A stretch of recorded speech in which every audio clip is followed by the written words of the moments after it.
Good afternoon, dear students. Today we can discuss regarding skin graft. So all of you can draw the structure of skin. You know how to draw and it is in your memory. So draw it in your notebook. Next we can see the definition of a skin graft.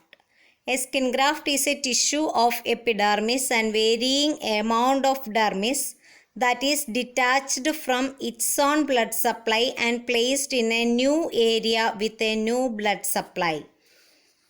Okay, so skin graft, it is a surgical method of detaching the skin from a donor site and placing it in a recipient site where it develops a new blood supply. Okay. So then we can see what is a flap. Any tissue used for reconstruction or wound closure that retains all or part of its original blood supply after the tissue has been removed to the recipient location. Okay, this skin flap, it is a piece of tissue whose free end is moved from a donor site to a recipient site while maintaining a continuous blood supply through its connection at the base of the pedicle. So what differentiates the graft and flap? In the graft, it does not maintain original blood supply, whereas in flap, maintains original blood supply. That means in flap, it is not continuously detached from the skin, whereas in graft, it is completely detached from the skin. That means completely detaching from a donor site and placing it in a recipient site in case of what? Skin graft. Whereas in flap, this tissue used for reconstruction retains that all or part of its original blood supply after the tissue has been removed to the recipient location. That means it maintains original blood supply. Next we can see what are the classification of graft. First is autograft, a tissue transferred from one part of the body to the another part. Next is homograft or allograft, that is a tissue transferred from a genetically different individual of the same species. Next is xenograft, a graft transferred from an individual of one species to an individual of another species. It is important. Usually in this unit, difference between is asked. Difference between autograft and homograft and any graft can be asked. So study properly. Then classification described in terms of thickness or depth.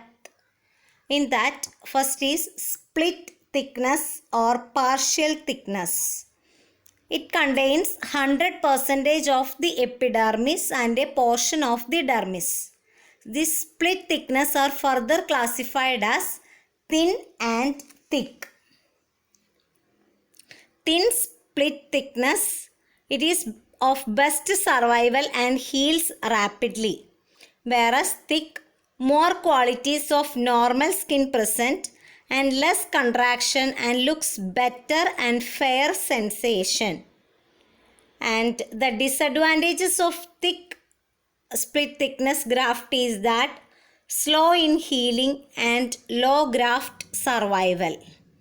Whereas in thin split thickness graft, it least resembles the original skin and least resistance to trauma and poor sensation and maximal secondary contraction occurs.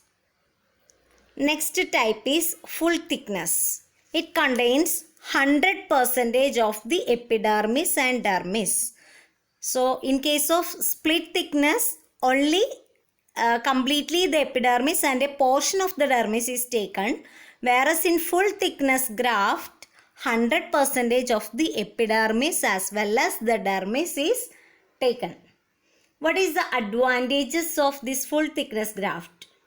It most resembles the normal skin and minimal secondary contraction and resistant to trauma, good sensation and aesthetically pleasing.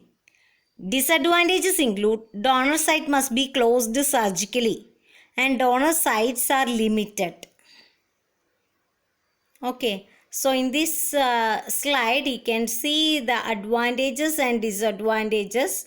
This also will ask for you in exam as difference between. Okay, so this thin split thickness graft, the advantages are best survival and heals rapidly. I already explained.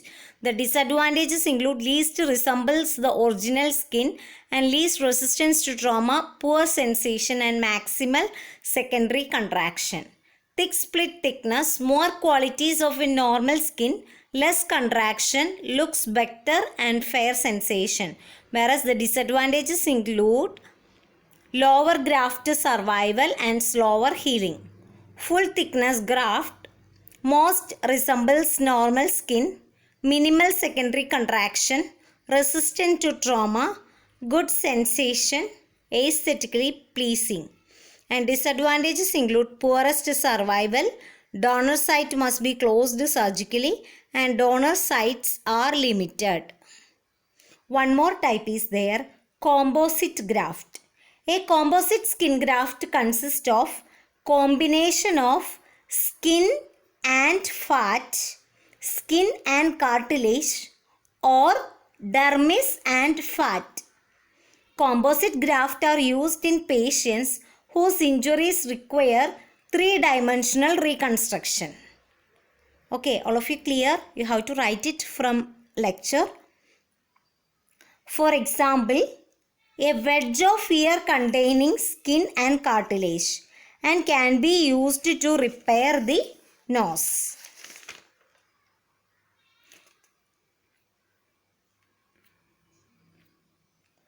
Next we can see the process of take.